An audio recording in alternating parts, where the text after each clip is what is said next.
ערב שבת קודש, פרשת תזריע מצורע. In Israel today they are celebrating Yom Ha'atzmaut, Tafshin Pei. The shiur was sponsored by one of our best friends, Mr. Ralph and Amy Sassen. Rosh Baruch Hu will bless them with bracha v'atzlacha and nachat from all the children. This week's parasha is lekavod Isaac Dweck and Avram Shomer, the establisher of this shiur. In Parashat Tazria, we are reading about a person that got what they call leprosy, Sara'at. And the person is called מצורע. Chazal saw in the word מצורע two words, מוציא רע. And they said that מוציא רע means speaking Lashon Hara. Means that because of Lashon Hara that the person spoke, he got the Sara'at and he becomes a Metzorah. And the Pasuk says, and we see something very strange here. We know that a person, if he touches something, he becomes impure. For instance, a person touched a dead person, he becomes impure. A person that something happened to his body, something came out from his body, men and women, they become impure. They become impure because what happened? Here, by Sara'at, we see that if a person got an affliction, he doesn't become immediately impure. The Pasuk says in Perek Yud Gimel, Pasuk Gimel, ורעהו הכהן וטימא אותו.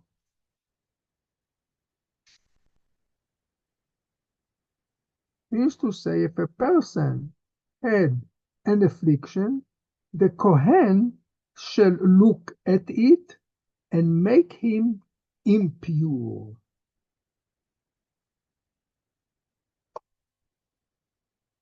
And the question is here, why here by Tzara'at the person becomes impure only after the Kohen said, this is a Tzara'at and you are impure? Why he doesn't become impure immediately?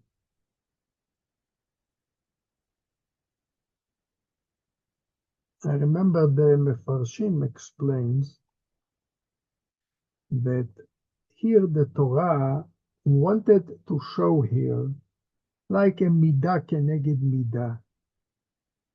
Why the person got Sara'at? Because he spoke Lashon Hara.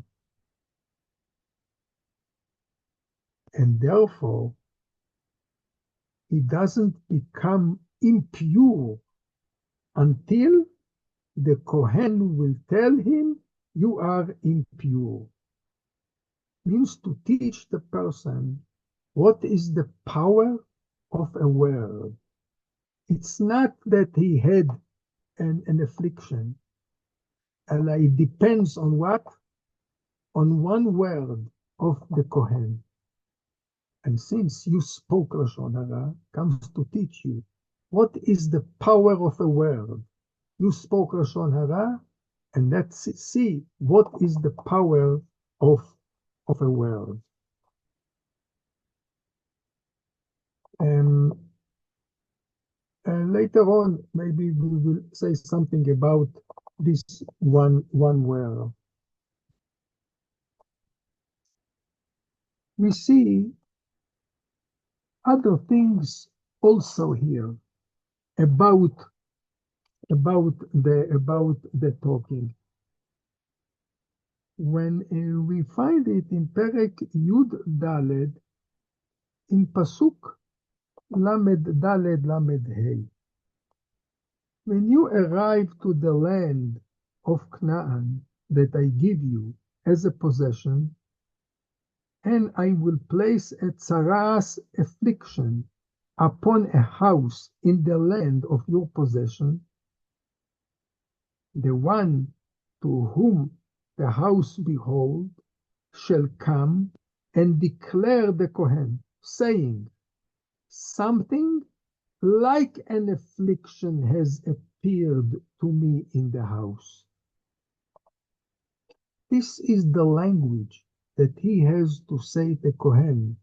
Something like an affliction had appeared.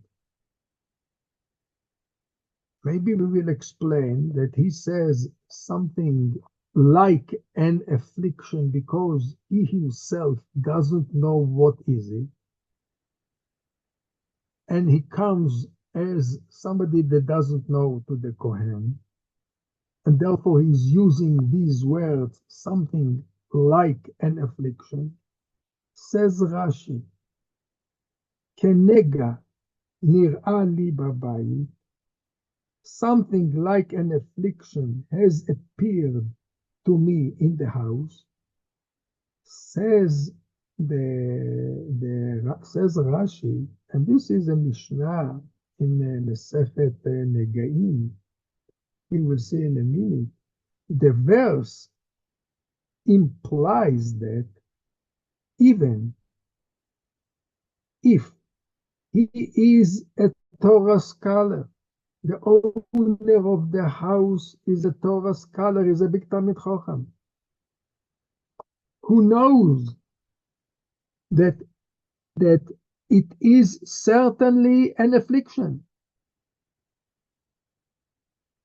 He should not render judgment with a definite statement by saying an affliction has appeared to me. Rather, he will say something like an affliction appeared to me. And the question is, why? Why he has to speak like this? A lot of Perushim were said here. I wanted to read in front of you what Rashi said. He quoted the Mishnah in Masechet Negaim, in Perek Yud Bet, Mishnah Hey. The Pasuk says there, Uva asher lo habayit v'yigid lakohen leimor kenega nir'a li babayit. Afilu talmid chacham ויודע שהוא נגע ודאי, לא יגזור ויאמר נגע נראה לי בבית, אלא כנגע נראה לי בבית. Explains the Tosfot Yom Tov. He brings some Perushim, and then he says, Veli nir'eh. And I think, says the Tosfot Yom Tov, Delehachi hikpida haTorah milomar nega. This is the reason why the Torah prevented the person to say definite nega. Means it is impure. Because maybe the affliction will change till he will come to the Kohen. There is a possibility that it will change. And then, if he will say to the Kohen after he left the house and he came to the Kohen and he says to him, an affliction, definite. Says the Tosfot Yom Tov,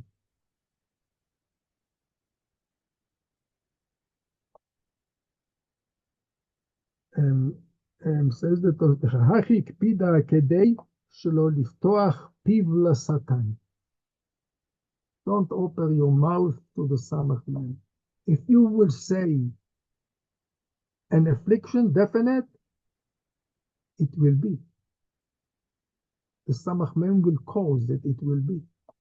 Therefore, keep your tongue. You spoke Lashon Hara. Be careful from now.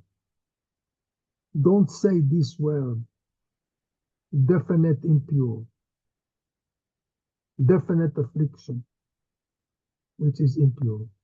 Say, like an affliction. This, in order not לפתוח פה לשטן. We continue when we are talking about the מצורע, and we see that the Torah said, the Torah said about him that the person who got the Sara'at says the pasuk the following: והצרוע אשר בו הנגע, this is in פרק י"ג פסוק מ"ה מ"ד, and the person with the tzara'as in whom there is the affliction, his garments shall be rent, and hair of his head shall be unshorn. And then Pasuk says, continues the Pasuk, all the days that the affliction is upon him, he shall remain impure,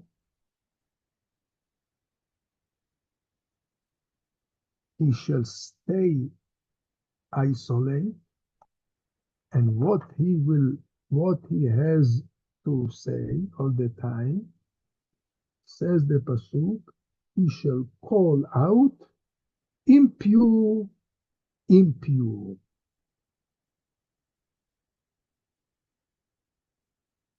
He has to say, when he walks, he has to say that he is impure. Brings Rashi on the spot, משמיע שהוא טמא ויפרשו ממנו. He informs others that he is impure and they keep away from him. This is one explanation that we have, that Rashi brought here in the Gemara. But we have here, but the Gemara brings another explanation also.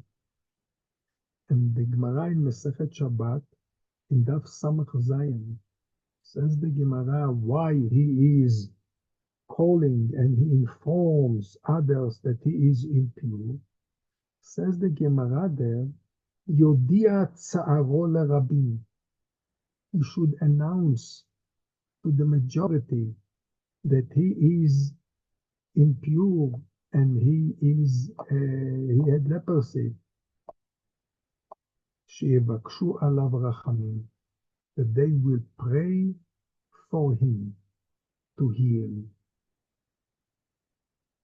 Here asks the Baal Ein Yaakov a hidden question, and he says, in Chumash Bereshit, we see that Hagar was going together with Ishmael. They didn't have water anymore, So she threw the boy under one of the bushes, and Ishmael started to cry, and the pasuk says, "Vayishma Elokim bekol hana'ar." Says Rashi there, what the Torah meant to say here, "Vayishma Elokim bekol hana'ar." Says the Gemara, from here we learn that if a person is sick, it's better that he himself will pray and not someone else. He used to say, even though Hagar, his mother, also prayed, but Borei Olam listened to whom? To Ishmael, not to Hagar, not to the mother. He listened to Ishmael. This is what the pasuk says, "Vayishma Elokim bekol hana'ar." Why?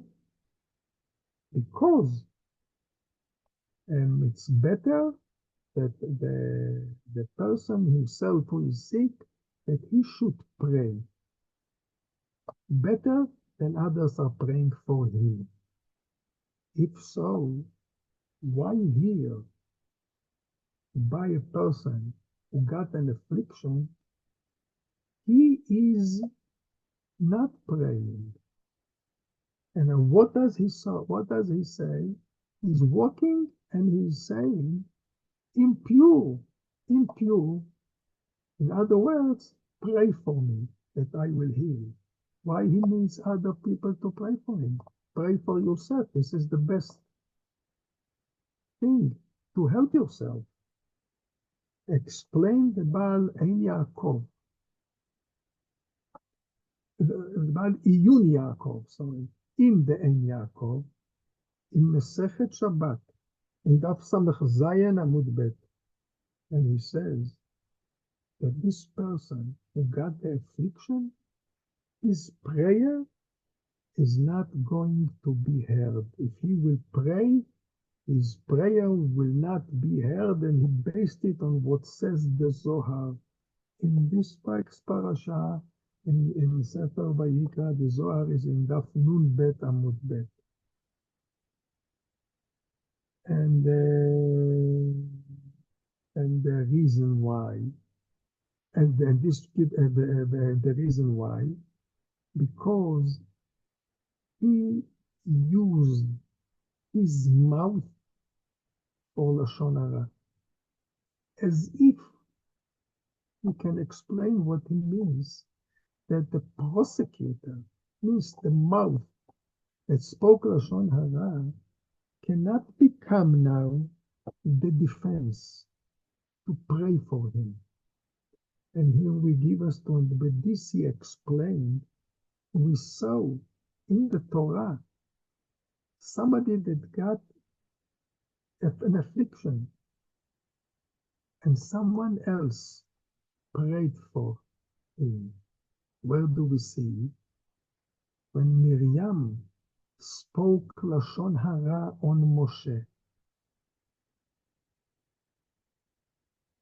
She spoke Lashon Hara why Moshe Rabbeinu is not living together with his wife Tzipora. She became, she got an affliction. The pasuk says that Moshe prayed for her, and she got, after this, she got healed. Am Israel was waiting for her till she will be pure, but Moshe Rabbeinu prayed for her, and the reason is because you are using your mouth in a bad way. This mouth will not be able to pray to Borei Olam to heal you. As we said, it's like ein kategor na'asa sanegor. This will give us to understand a big idea that maybe we spoke once about blowing shofar on Rosh Hashanah. According to some of the Mefarshim, we see it in Rashi, and we see it clear in other Mefarshim as well. We have a lot of proofs to this, that the blowing of a shofar, of the shofar, is a type of praying. Rashi says that Ki'at Shofar is letfilah. This is a type of praying. And this also says Tosfot there in Masechet Rosh Hashanah. Rashi and Tosfot in Masechet Rosh Hashanah. Both of them. So we have a question here. Yes, we have a machzor is quite thick. We have there a lot of prayers that we are saying clear with our mouth. Why we have to use another way of praying through a shofar? And only Borei Olam understands. כי אתה שומע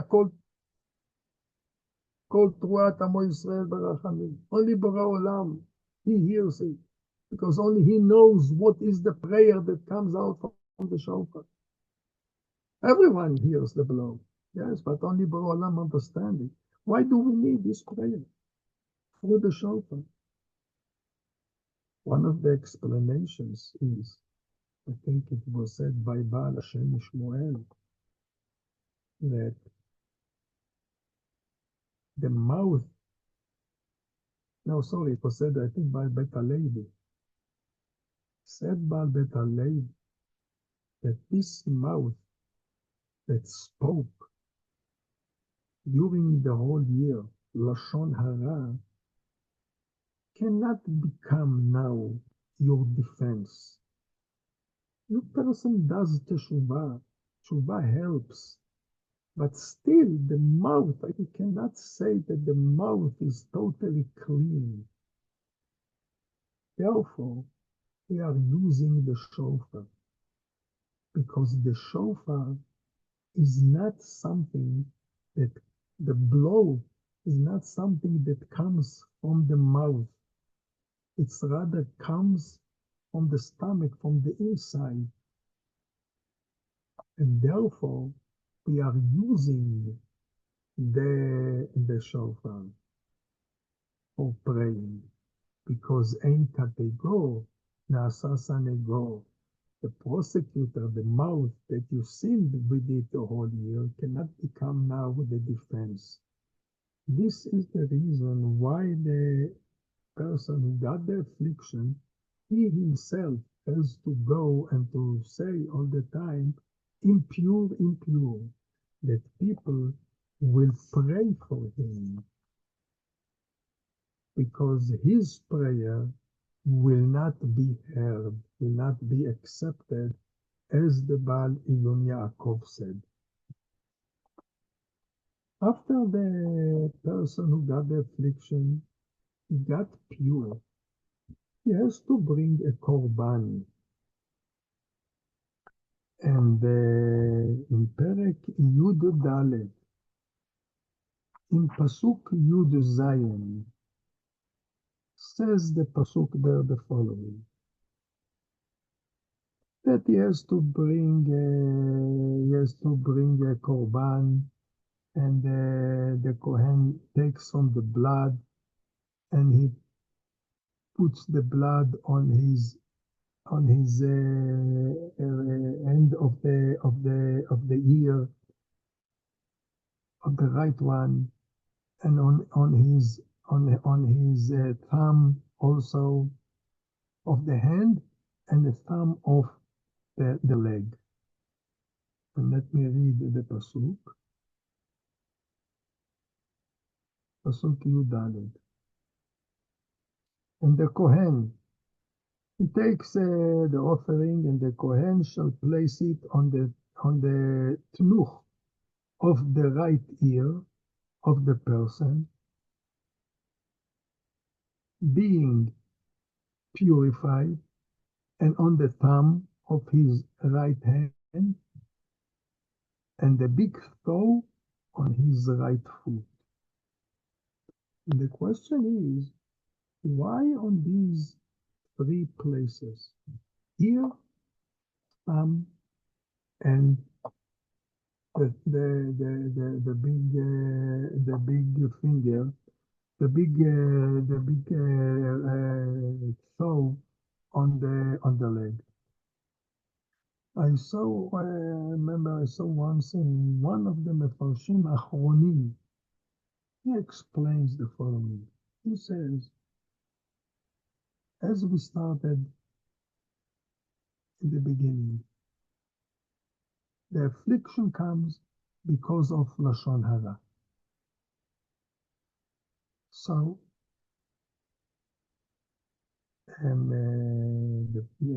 he said the Lashon Hara to someone else, to his ear. Therefore, you put the oil and the blood on the ear. And if he would say, what could I do? What could I do? I was listening, what could I do? Answer is, you could have stopped, not saying anything.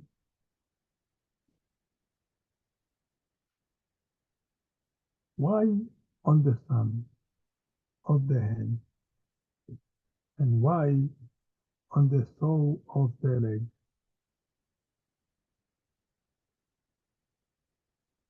The reason that on the thumb is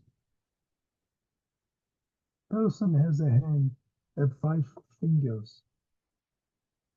I heard it from Rav Benji Levin in the name of his father, that was a rabbi in New Jersey. And he told me the following. Really, you have to understand why it is called the thumb in Hebrew. You are calling it agudal. Agudal comes from the word also gadol. I want to read in front of you what says the Abarbanel. says the Abarbanel, לפי שהידיים הם כלי העשייה, והבוהן הוא האצבע המחזיק בכל האצבעות. נקרא בדברי חכמינו זיכרונם לברכה גודל, כי הוא גדול בחזקתו על האחרים ואוגד אותם יחד. והוא נקרא בוהן, רוצה לומר מחזיק בהן. Used to say that the thumb is one of the fingers, but the second finger cannot touch the third one and the fifth one. And the same thing, the fifth one cannot touch the second one.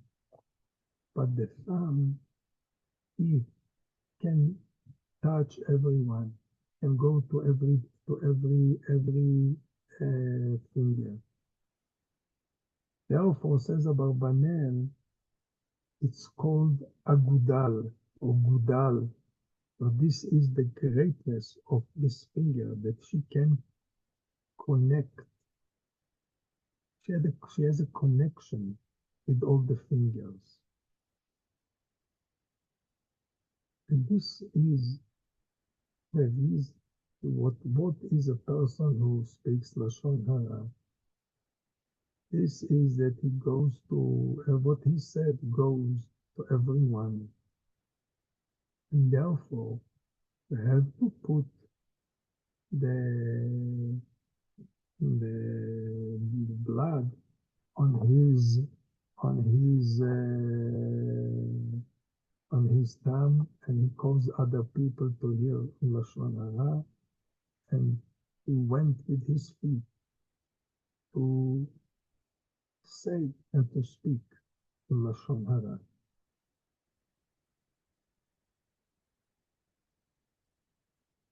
In the parasha we saw that there is a special connection between affliction and Eretz Israel. Affliction of a house. Before Borei Olam used to hit the person with affliction, Borei Olam came very slowly to a person to give him the way to do teshuvah. First of all, something was in the house. Then it came to the clothing. After this, it came to the body. The Pasuk says that this was a big mess that an affliction will get in the house. The Gemara and the Pasuk says this will be when you will come to Eretz Israel. And we have to remember, affliction comes because of Lashon Hara. This we have to take in consideration. Then when it comes to speak about Eretz Israel, we have to be very careful.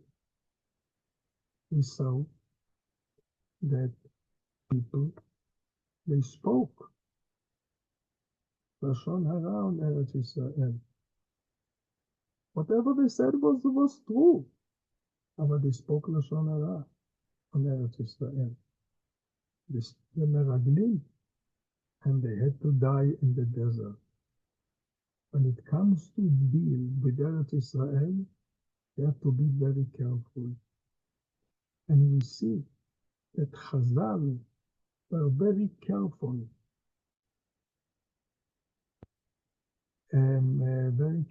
about Eretz Israel. We see in the Gemara at the end of Masechet Ketubot, we see there that the rabbis, some of them used to kiss the rocks of Akko. Eretz Israel.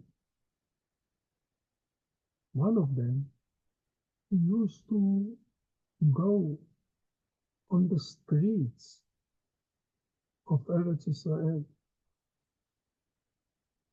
and whenever he saw a hole in the ground, he covered it, he filled it, that people will be able to walk comfortable on the streets. Why did he do it? Only for the people, not for himself? Maybe he had a factory of glass, and he had to go with the wagon, and he was afraid that he will go with the wagon, and the wagon would fall into a little pit, and it would break the glass. No.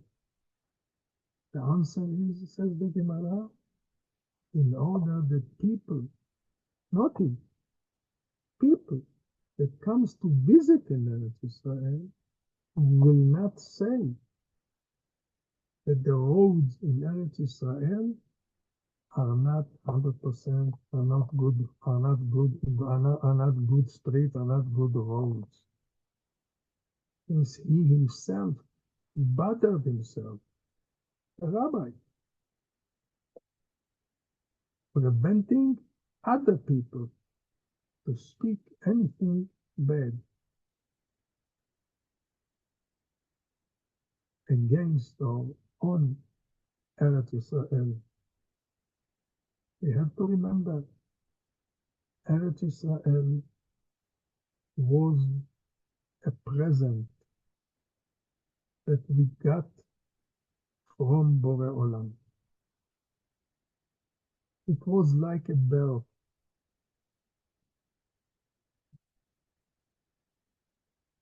And we know that birth causes pain. And a lot of pain Israel got when Eretz Israel was born. When we got our freedom in Eretz Israel in 48.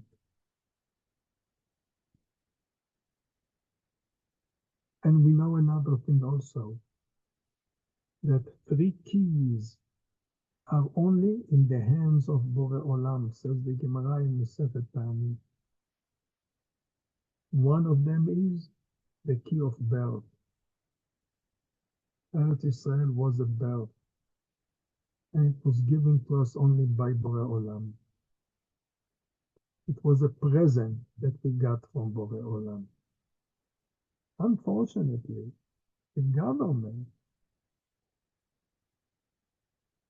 didn't know how to use this present. The people who kept the Torah, they knew how to use this present. And this, what we have to do, to use this present use it in the right way.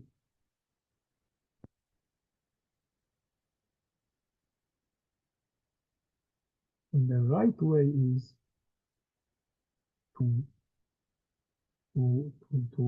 behave as Borei Olam behave. Borei Olam took Am Israel from Egypt, and the purpose is to reach Eretz Israel. But on the way to Eretz Israel, they had to go for Har Sinai, accept the Torah, and then enter Eretz Israel. The introduction to enter Eretz Israel is to come with the Torah to Eretz Israel, that the way of life will be in the way of the Torah. On 48 was an announcement of a declaration of establishing Medinat Israel. Nowadays, we also have an announcement, but the announcement is not from the head of the citizens at that time in Eretz Israel, that they declare that we are going to establish Medina. Now the announcement comes not from people. It comes from the land of Eretz Israel. The land announces and calls all the Jews come from the diaspora to sit in Eretz Israel and build Eretz Israel in the way of the Avot. I want to wish everyone a Birkat Shabbat Shalom. In Hashem, we will meet next week.